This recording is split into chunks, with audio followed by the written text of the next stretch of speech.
Salut! Aujourd'hui on se retrouve pour une nouvelle vidéo. En effet, après avoir passé une semaine à Bangkok, que vous verrez plus tard, on est parti pendant 3 semaines dans le nord de la Thaïlande. On a commencé par la ville de Kanchanaburi qui est située à 130 km de Bangkok à peu près et où nous sommes restés 3 jours. Nous sommes arrivés en fin de matinée et le reste de la journée on a profité pour découvrir un peu le centre-ville à pied.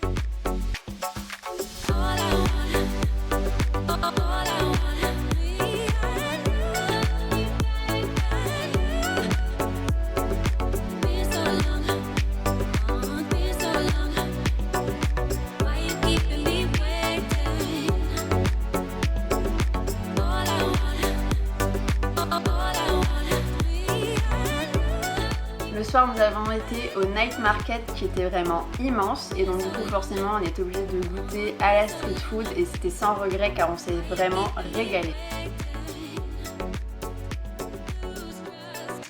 La classe. Pour notre deuxième jour, on a loué un scooter pour découvrir les alentours de Kanchanaburi. Donc le premier stop c'était le Wat Ban Tam. C'est le temple à la tête de dragon, car pour y arriver, il faut monter un grand nombre de marches qui vous fait passer à travers la bouche du dragon.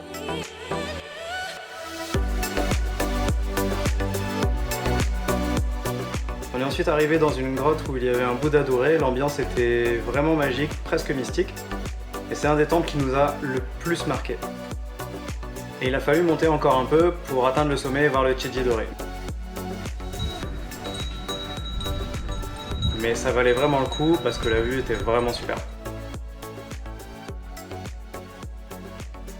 Ensuite, on a enchaîné avec un deuxième temple situé à 10 minutes en scooter, le Wat Tham Sua. Une nouvelle fois, quand on est arrivé, on a vu un grand escalier qui nous attendait, mais heureusement, il était quand même plus petit que le premier. On aurait pu y monter aussi en petite cabine en payant 25 centimes. C'était très marrant à voir en tout cas.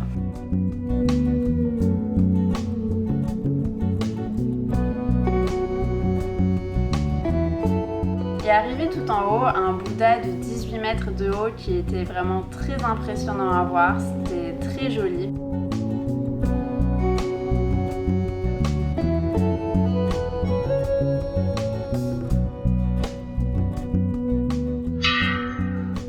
Mais même si on a bien aimé ce temple, on a largement préféré le premier qu'on a trouvé plus authentique.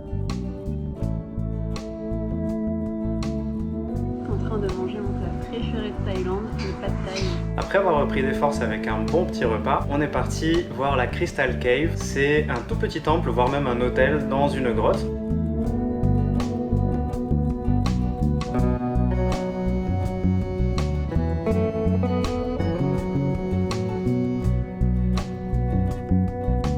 On n'y a pas passé beaucoup de temps parce que l'air était assez lourd dedans. C'est plus une curiosité qu'autre chose.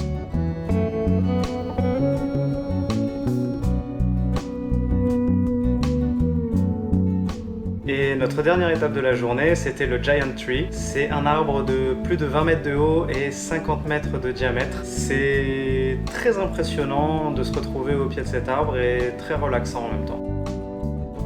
Pour notre dernier jour dans cette ville, nous avons été voir le fameux pont de la rivière Kwai, qui a été construit lors de la Seconde Guerre mondiale par des prisonniers de guerre et dont la plupart sont morts à la tâche tant les conditions de vie et de travail étaient horribles. Il y avait énormément de monde venu voir ce pont et d'ailleurs c'était la première fois en 3 jours qu'on voyait autant de touristes à Kanchanaburi, car avant vraiment on croyait limite être les seuls sur place. Et si vous êtes motivé, vous pouvez aussi continuer un peu plus loin et vous pourrez voir la Death Railway. Direction maintenant Ayutthaya, on a dû prendre 2 bus pour y aller.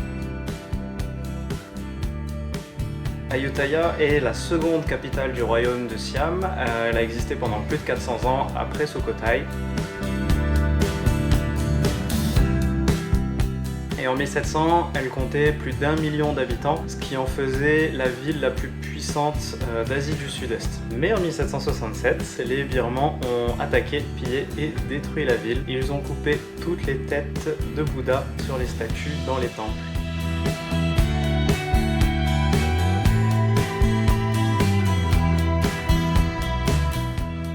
Encore les ruines qui constituent aujourd'hui le parc historique d'Ayutthaya. Sur la journée, on a pu visiter visiter 5 temples, sachant qu'on était à pied. En effet, le meilleur moyen de visiter ce parc est de louer des vélos, mais nous, on n'était pas en état de le faire après un accident de scooter 3 jours plus tôt. Mais tout va bien. Oui, tout va bien aujourd'hui, on est remis. En tout cas, c'est vraiment un incontournable du point de vue historique si vous venez en Thaïlande.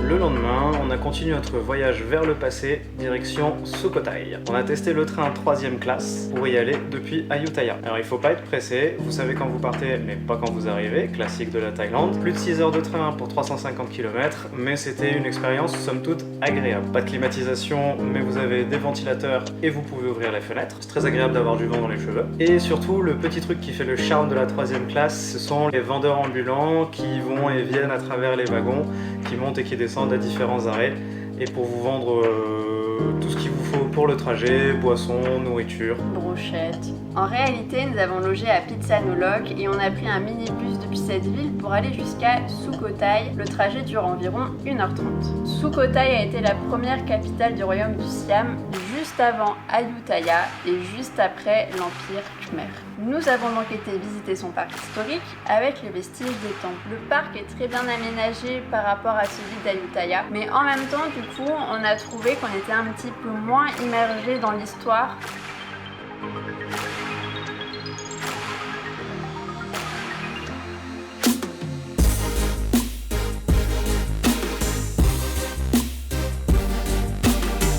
Donc on a visité la partie centrale uniquement, moyennant 100 bahts par personne. C'était sympathique, ça nous a occupé une bonne heure et demie à pied. Si vous avez l'occasion de le voir, on vous conseille d'y aller quand même, c'est très joli. Et si jamais vous avez plus de temps et plus d'argent à consacrer, vous pouvez aussi visiter les 4 autres parties. Et aussi pour des questions pratiques, pour visiter les autres zones, il faudrait quand même que vous ayez soit des vélos ou une voiture pour vous déplacer parce que les zones sont quand même un petit peu éloignées.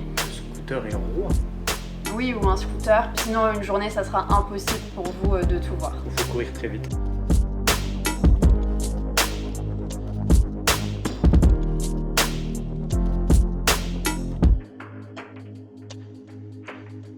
Et après avoir eu notre dose de temples et de ruines historiques, il est temps pour nous de reprendre le train, direction toujours le nord pour Chiang Mai, et ensuite vous pourrez voir Pai et Chiang Rai. Et donc encore un gros programme qui arrive. Petit spoiler, Chiang Rai c'est magnifique. Bon, en tout cas on espère que cette vidéo vous aura plu et puis on vous retrouve donc très vite pour la suite. Donc à la prochaine. Salut!